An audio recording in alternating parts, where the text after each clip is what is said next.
আসসালামু আলাইকুম ওয়া রাহমাতুল্লাহি ওয়া বারাকাতুহু।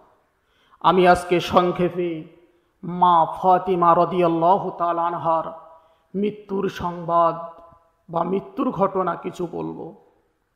রাসূলুল্লাহ সাল্লাল্লাহু আলাইহি ওয়াসাল্লাম ফাতিমাকে এত ভালোবাসতেন, এত মহাব্বত করতেন। সেই ফাতিমা ইন্তেকালের আগে আমার রসুল বলেছিল, ফাতিমা আমার শরীরের এক অংশ, যে তাকে কষ্ট দেয় সে আমাকেও কষ্ট দেয়। বুখারী ও মুসলিম শরীফ। হযরত ফাতিমা ইন্তেকাল করেছিলেন রসুলের ইন্তেকালের 6 মাস পরে।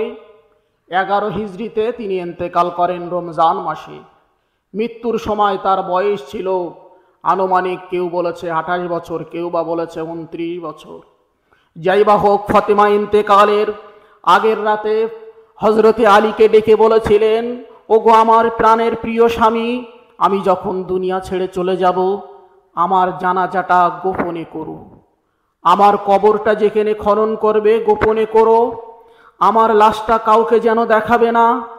যাই বা হোক, ফাতিমা ইন্তেকাল করলেন। অনেক লম্বা ঘটনা। ফাতিমা ইন্তেকালের পরে আবু যার গফারি রাদিয়াল্লাহু তাআলা আনহুকে ডেকে কবর খনন করতে বললেন হযরতে আলী। কবর খোঁড়া হয়ে গেল। হযরতে আবু যার গফারি রাদিয়াল্লাহু তাআলা আনহু কবরে নেবে এই আওয়াজ দিয়ে তিনি বলেছিলেন, আই কবর, তোমার ভিতরে যাকে আজকে রাখা হবে তুমি কি জানো? ইনি হলেন হাসান হোসেনের আম্মা জান। এর সাথে যেন কোনো রকম বিয়াদবি করো না। কবর থেকে কোনো জবাব আসলো না।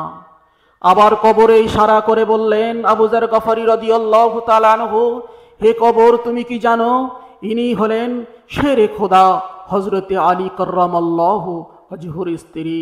এর সাথে যেন কোনো রকম বিয়াদবি করো না। কবর থেকে কোনো আওয়াজ আসে না।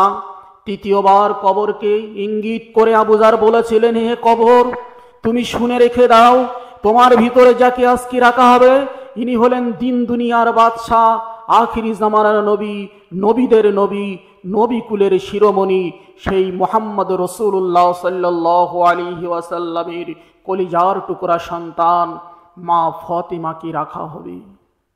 এই কথা শোনার পরে কবর কি বলেছিল অবাক হয়ে যাবেন।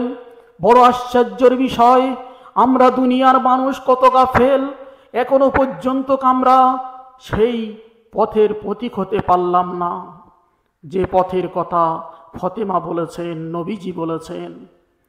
যাই বা হোক, কবর থেকে হঠাৎ করে আওয়াজ আসলো, হে আবু যার গফারি, শুনে রেখে দাও, আমি কবর তোমাকে বলে দিচ্ছি, আমি হাসান হোসেনের মাকে চিনি না, আমি আলীর স্ত্রীকে চিনি না, আমি নবীর বেটি ফাতিমাকে চিনি না, আমি চিনি একমাত্র আমল। যার ভিতরে আমল আছে, যার ভিতরে নেকি আছে, যার ভিতরে আমল বেশি করে আসবে, আমি কবর, সে আমার কাছে রেহাই পেয়ে যাবে, আমার কাছে রেহাই পেয়ে যাবে।